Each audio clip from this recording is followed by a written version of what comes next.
अजित पवार राष्ट्रवादी पक्षात मात्र या निवडींनी अस्वस्थता आहे. एकतर स्नेहल सावंत यांना संधी देण्यात आली, त्या पराभूत झाल्या होत्या.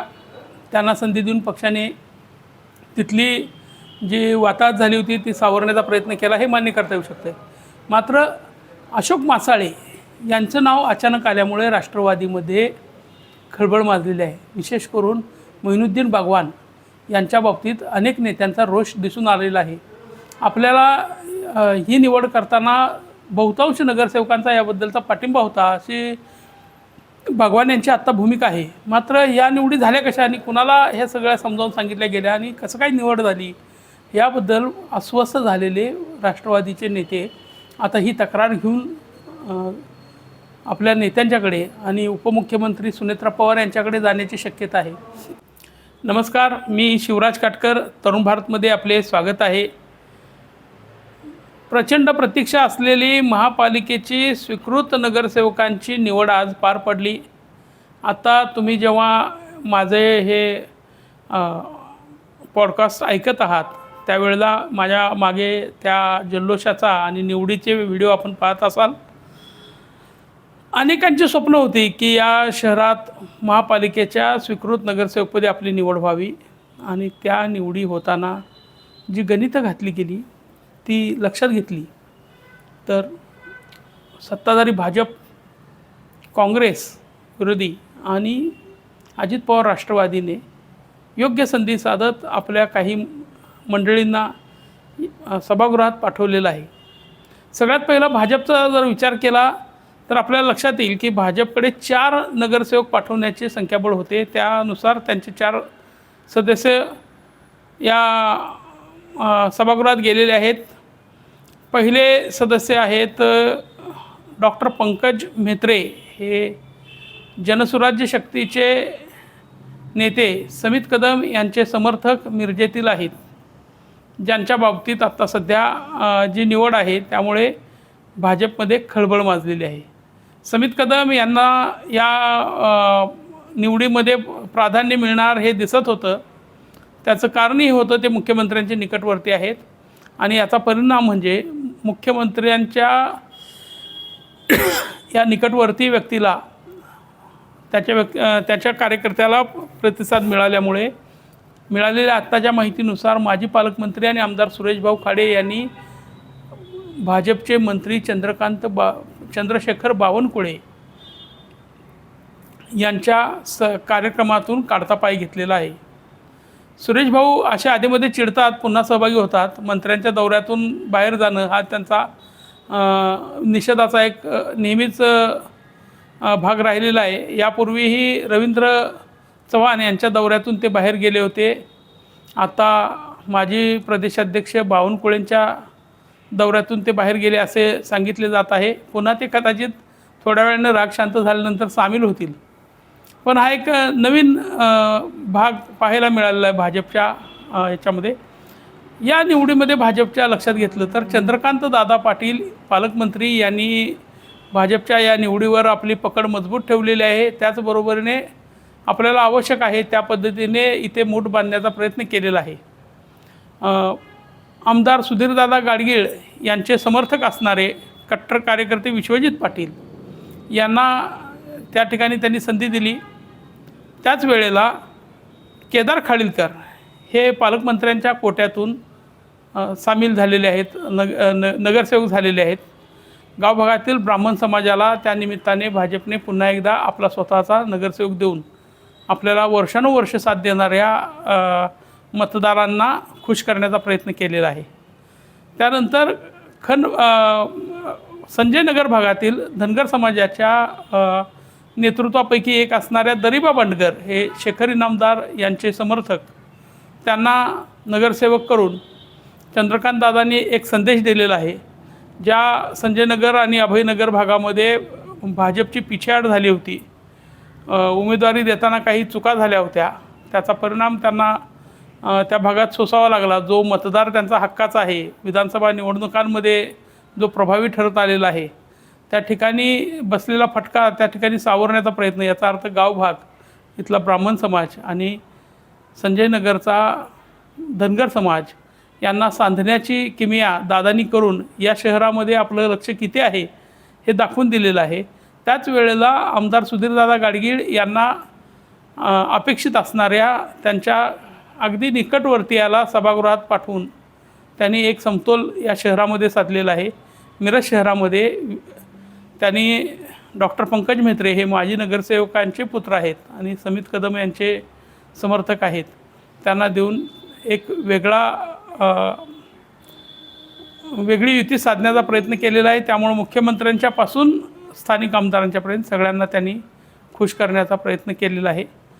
सुरेश खाडे यांच्या बाबतीतला मुद्दा जर बाजूला सोडला तर येत्या काही काळासाठी या निवडी आणि त्यांचा प्रभाव हा भाजप अंतर्गतसुद्धा दिसून येणार आहे. बाबासाहेब आळतेकर हे त्या ठिकाणचे मिरजेचे कार्यकर्ते जे इच्छुक होते त्यांना यामध्ये डावलण्यात आलं असं दिसतंय. पण त्याचवेळी माळी समाजाच्या दुसऱ्या घटकाला म्हणजे म्हेत्रे यांना घेऊन भाजपने माळी समाजाला ओबीसीमधल्या एका प्रमुख घटकाला जवळ केलेलं आहे. गेल्या काही वर्षांमध्ये जर लक्षात घेतलं तर सांगली जिल्ह्याच्या राजकारणातून माळी समाजाचं जे महत्त्व आहे ते कमी झालेलं आहे. माळी समाजातून येणारं नेतृत्व मिरजेपुरतं मर्यादित झालेलं आहे. आता हळूहळू जिल्ह्यातील अनेक नेते सांगली शहरापासून अनेक ठिकाणी माळी समाजातील कार्यकर्त्यांना प्राधान्य देताना दिसत आहेत. भाजपने सुद्धा मिरजेतील माळी समाजाच्या म्हेत्रे यांना प्राधान्य देऊन एक नवी खेळी खेळलेली आहे. ज्या मिरज शहरामध्ये काँग्रेसचं अस्तित्व आज माळी समाजाच्या नेतृत्वावर अवलंबून आहे, त्याच मिरज शहरामध्ये त्यांनी समित कदम यांच्या माध्यमातून माळी समाजाला संधी देऊन भविष्यातल्या विधानसभेची चाचपणी सुरू केलेली आहे. त्याचा परिणाम सांगली शहरावर सुद्धा भविष्यात होणार आहे. हा घटक जेव्हा झाला त्यावेळी सत्ताधारी पक्षांच्या बरोबरीने विरोधी पक्षातला जो एक महत्त्वाचा घटक आहे तो आहे काँग्रेस. आणि काँग्रेसमधले दोन महत्त्वाचे नेते विश्वजित कदम आणि विशाल पाटील हे दोघे कुणाला उमेदवारी देतात असा एक याकडे सुद्धा सगळ्यांचं लक्ष होतं. कारण त्यांचे नगरसेवक कोण होणार यामध्ये विश्वजित कदम यांच्याकडून कार्यकर्त्यांमधील काही नावं चर्चेत होती आणि त्या ठिकाणी अमित शहा, काँग्रेसने अमित शहा यांना नगरसेवक केलं हे जरा चर्चेत आणि आनंदात म्हणजे थोडंसं वेगळ्या पद्धतीनं चर्चा होईल असं जरी नाव असलं तरी अमित शहा हे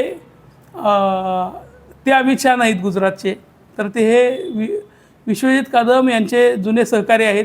विश्वजित फाउंडेशनमध्ये त्यांनी काम केलेलं आहे. खन भागातील कार्यकर्ते आहेत. यापेक्षा त्यांची जी ओळख आहे शहरामध्ये ती अनिरुद्ध बापू यांचं जे उपासना केंद्र आहे या उपासना केंद्राशी ते निगडीत असल्यामुळे त्या कार्यकर्त्यांची तिथल्या लोकांशी ते संबंधित आहेत. विश्वजित कदम यांचे अगदी निकटचे सहकारी जे आहेत जे पडद्यामागं राहून काम करतात त्यामध्ये अमित शहांचा समावेश आहे. त्यांना नगरपालिकेला निवडणुकीला त्यांनी तिकीट मागितलं होतं, ते देता आलेलं नव्हतं. या निमित्ताने त्यांना काही काळासाठी नगरसेवक होता येईल आणि विश्वजित कदम यांचे आणखी दोन कार्यकर्ते जे प्रमोद सूर्यवंशी आणि विशाल कलगुटगी यांनाही भविष्यात संधी मिळायची असेल तर काही बाबतीत अमित शहा यांच्या नंतर त्यांचा नंबर लागू शकेल अशी चिन्हे दिसत आहेत. अर्थात ज्यावेळी प्रमोद सूर्यवंशी यांची निवड होईची वेळ येईल त्यावेळेला महापौर धीरज सूर्यवंशी यांचा त्या बाबतीत असलेला विरोध आणि विशाल पाटील यांच्याशी त्यांचे असलेले निकटचे संबंध लक्षात घेता त्याचा फटका या काळात बसलेला दिसून येतो. तो सूर्यवंशी यांना, प्रमोद सूर्यवंशी यांना महापौरांच्या 2.5 वर्षाच्या कार्यकालानंतर जर संधी मिळाली तर कोणाला त्याबद्दल आश्चर्य वाटण्याचे कारण नाही. तर त्यामुळे भविष्यात विशाल कलगुटके आणि प्रमोद सूर्यवंशी हे काँग्रेसमधील जे दोन कट्टर कार्यकर्ते आहेत त्यांचीही संधी वर्णी ही विश्वजित कदम यांच्याकडून लागू शकते. अर्थात राजकारणामध्ये कधी काय होईल हे सांगता येत नाही. कदाचित काही मनोमिलन झालं तर त्याचे काही वेगळेही हे होऊ शकतील. एक वेगळी निवड काँग्रेसमध्ये झालेली आहे आणि त्यानिमित्ताने अप्पासाहेब बिरनाळे जे माजी आमदार ज्येष्ठ नेते या शहराचे होते त्यांची स्मृती अचानक जागृत झालेली आहे. सांगलीची काँग्रेस कमिटी ज्या वसंतराव बंडोजी पाटील ट्रस्टच्या नावावर आहे त्या ट्रस्टचे सध्याचे अध्यक्ष हे बबनराव बिरनाळे माजी जिल्हा परिषद उपाध्यक्ष आणि काँग्रेसचे ज्येष्ठ नेते यांच्या कुटुंबामध्ये पहिल्यांदाच आता नगरपालिकेचं नगरसेवक पद आलेलं आहे. बबनराव बिरनाळे यांचे पुत्र सागर बिरनाळे हे बिरनाळे पब्लिक स्कूल आणि त्यांच्या इतर उपक्रमांमुळे लोकांच्या संपर्कात आहेत. मात्र बिरनाळेंच्या कुटुंबातून संधी देताना विशाल पाटील यांनी इथल्या जैन समाजाला जोडण्याचं आणि आपली जी मुळं आहेत ती पुन्हा बळकट करण्याचा प्रयत्न केलेला आहे. काँग्रेस कमिटीच्या बाबतीत असणारे अनेक वादप्रवाद आणि गेली अनेक वर्षे काँग्रेस कमिटीची झालेली सस्यहोलपट लक्षात घेतली तर बिरनाळे परिवाराला प्रवाहात घेऊन विश्वजित कदम आणि विशाल पाटील यांनी पुन्हा एकदा या शहरामध्ये एक वेगळं राजकारण सुरू केलेलं आहे. शहा आणि बिरनाळे असे जैन समाजातील दोन वेगळ्या वर्गातील जरी हे दिसत असले तरी भविष्यामधले यामध्ये जे नगरसेवक काँग्रेसकडून येतील त्यामध्ये आणखी कोण होऊ शकतील त्याच्या संदर्भातली आता उत्सुकता पुढं वाढत राहणार आहे हे यातून दिसून आलेलं आहे. अजित पवार राष्ट्रवादीने यावेळी स्नेहल सावंत यांना उमेदवारी दिलेली आहे आणि आपली जी त्या भागात 100 फुटी परिसरातली त्यांचं जे वर्चस्व होतं त्याला जो स्नेहल सावंत यांच्या पराभवाने धक्का बसला होता त्या ठिकाणी त्यांनी चूक सुधारण्याचा किंवा तिथली शक्ती वाढवण्याचा प्रयत्न केलेला आहे. आणि जे अशोक मासाळे आहेत सध्या डेव्हलपर्स म्हणून त्यांनी स्वतःची एक ओळख तयार केलेली आहे.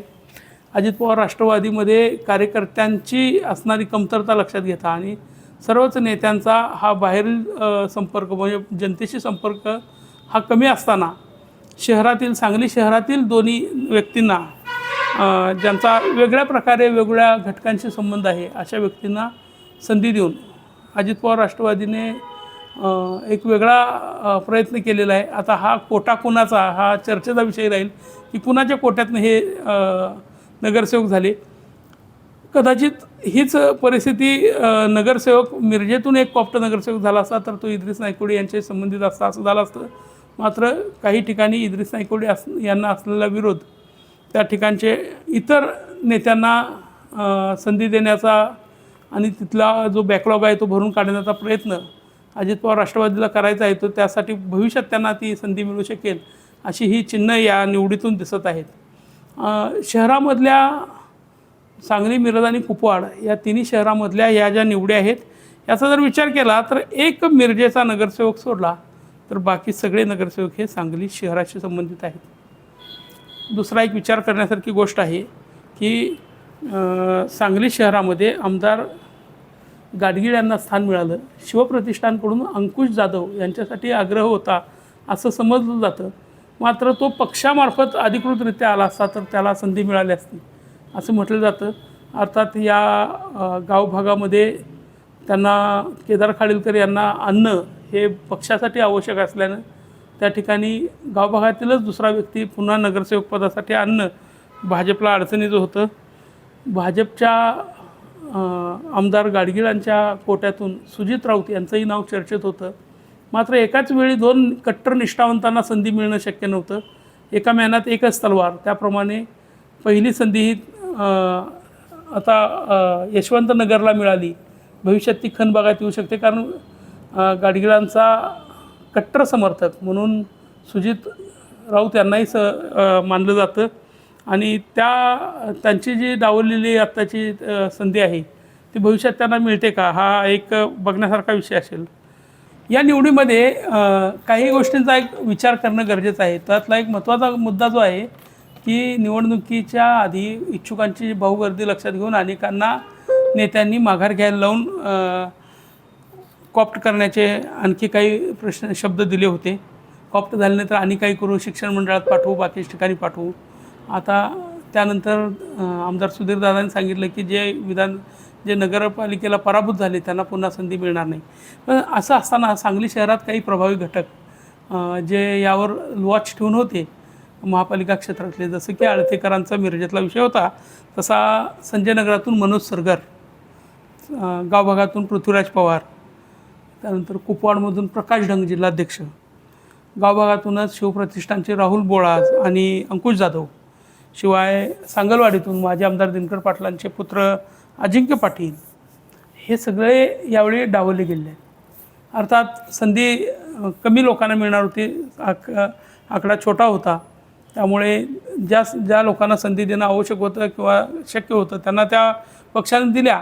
पण हे जे प्रभावी मंडळी आहेत ही यात डावलली गेलेली आहेत, यांचं काय होणार हा एक मुद्दा आहे.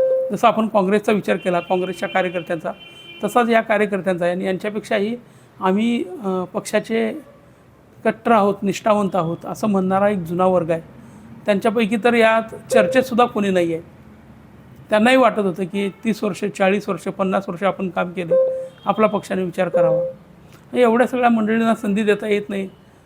अनेक ठिकाणी आम्ही कुठे ना कुठं संधी देऊ असं दादांनी सांगितलेलं आहे.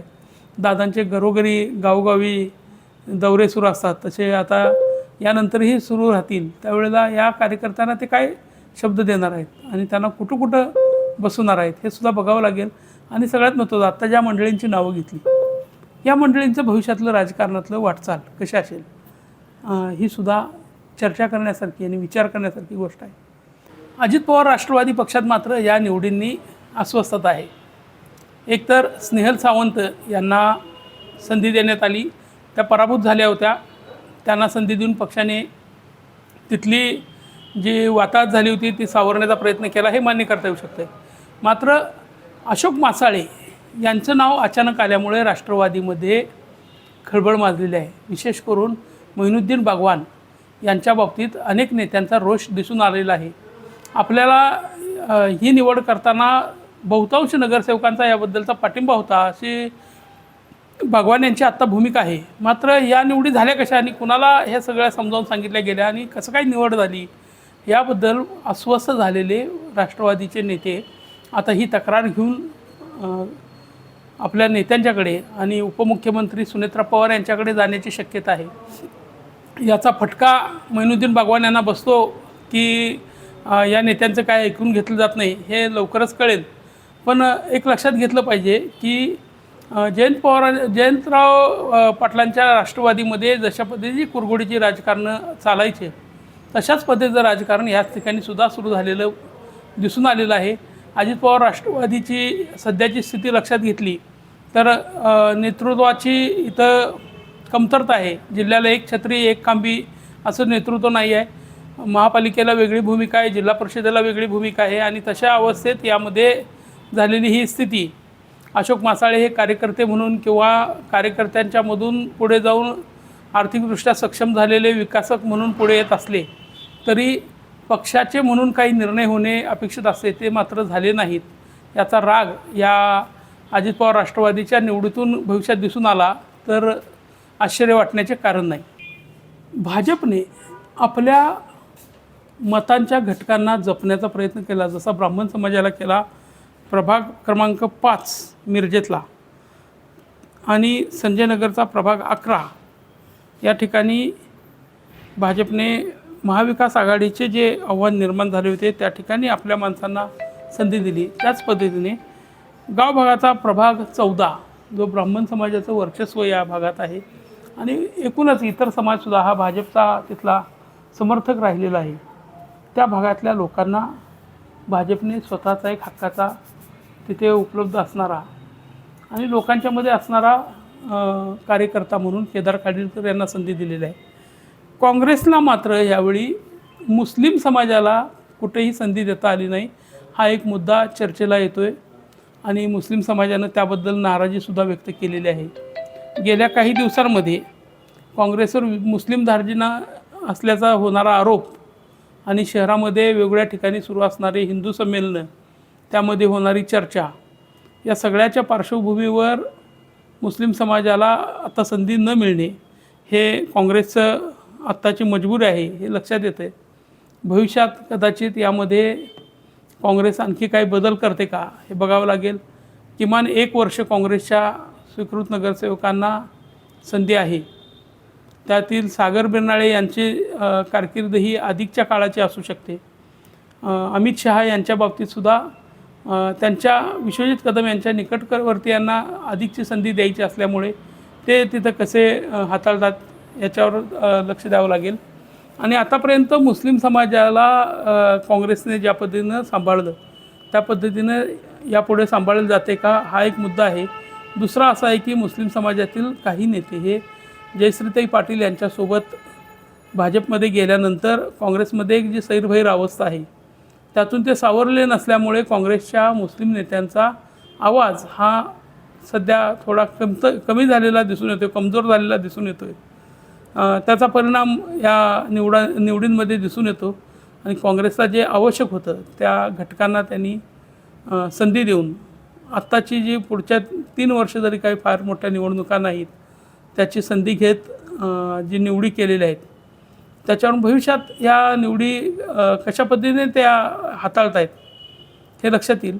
भाजपने मात्र नेहमीच्या इलेक्शन मोडप्रमाणे आत्ताची संधी साधलेली आहे आणि चंद्रकांत दादा पाटील या निमित्ताने अधिकचे सक्रिय झालेत. त्यांनी 2 नगरसेवक आपले स्वतःचे, एक शेतकरी इनामदारांचे नाव पुढे करून असेल किंवा एक ब्राह्मण समाजाचे नाव पुढे करून असेल, हे जेव्हा आणलेले आहेत पुढे त्यावेळी लक्षात येतं की दादा या शहरामध्ये अधिक हातपाय पसरायला लागलेले आहेत. अर्थात त्यांना पक्षवाढीसाठी त्यांनी घरोघरी भेट देणं आणि इतर उपक्रम राबवणं सुरू केलेलंच आहे. त्याबरोबरीने त्यांनी गाडगिळांना सोबत घेऊन त्यांचा एक उमेदवार देताना त्यांना आवश्यक वाटेल असाच व्यक्ती निवडण्यात हे केलेलं आहे. याचा अर्थ कुठंतरी एकमेकाच्या कामात हस्तक्षेप न करता या निवडी झालेल्या आहेत. या सामोपचाराने झाल्या असत्या तर कदाचित खाडे मंत्र्यांच्या सभेतून बाहेर गेले नसते. मात्र जो संदेश द्यायचा होता तो संदेश भाजपने आपल्या पद्धतीने दिलेला आहे, काँग्रेसनं आपल्या पद्धतीने दिलेला आहे. अजित पवार राष्ट्रवादीने आपली इथली शक्ती 2 नगरसेवकांची आहे आणि आपण या शहरामधले महत्त्वाचे राजकीय पक्ष आहोत हे दाखवून दिलेलं आहे. पुन्हा एकदा त्या पक्षाला सावरण्याचे आवाहन अलीकडेच त्या पक्षाच्या नेत्यांनी केले होते आणि त्यांचे 2 नगरसेवक पॉप्ट झालेले आहेत. हे जर लक्षात घेतलं तर हे एक राजकारण वेगळ्या पद्धतीने सक्रिय होतं आहे. भविष्यात यामध्ये काय काय बदल होतात तेही यातून लक्षात येईल. जिल्हा परिषदेचं जर लक्षात घेतलं तर अजित पवार राष्ट्रवादी, शरद पवार राष्ट्रवादी, शिंदे शिवसेना आणि काँग्रेस किंवा ठाकरे सेना यांचा सगळ्यांचा भाजपला असलेला तिथला विरोध हे जर लक्षात घेतला, शहरामध्ये तसं न करता सामावून घेण्याचा किंवा कुठेतरी जोडून राहण्याचा प्रयत्न हे 2 सत्ताधारी पक्ष अजित पवार राष्ट्रवादी आणि शिंदे शिवसेना करण्याचा प्रयत्न करत आहेत. मात्र भाजपने त्यांना फारसं जवळ आत्तापर्यंत बाळगलेलं नव्हतं. या शक्तीला बाजूला करून जर काय हे होत असेल तर ते स्वतःचा पक्ष आणि स्वतःची शक्ती वाढवण्याचा प्रयत्न करत आहेत. मात्र त्याचा फटका जिल्हा परिषदेत जो बसला त्यानंतरच्या या निवडी आहेत आणि या निवडीमध्ये भाजपने आपले लोक निवडून आणून ही एक स्थिती बदलण्याचा प्रयत्न केलेला आहे, विचार बदलण्याचा, चर्चा बदलण्याचा आणि आपले वर्चस्व दाखवण्याचा प्रयत्न केलेला आहे. आता यापुढचे जिल्हा महापालिकेचे राजकारण जसे चालत राहील त्यावरून ही शक्ती कितपत यशस्वी होते, चंद्रकांत दादांच्या या जिल्ह्यावरची पकड मजबूत कितपत होते, आमदार गाडगीळ हे ही परिस्थिती कशी हाताळतात आणि एकूणच भाजप या सगळ्याचा भविष्याच्या दृष्टीने राजकारणात कसा वापर करते हे आता आपल्याला पाहावं लागेल. तरुण भारतच्या सगळ्या ऑनलाईन माध्यमांवर आपण हे व्हिडिओ पाहू शकता. त्यांना लाईक करा, सबस्क्राईब करा आणि आपल्या ज्या कमेंट आहेत त्या खाली नक्की लिहा. यापुढेही आमचे व्हिडिओ पाहण्यासाठी आपण सदैव सज्ज राहा. धन्यवाद.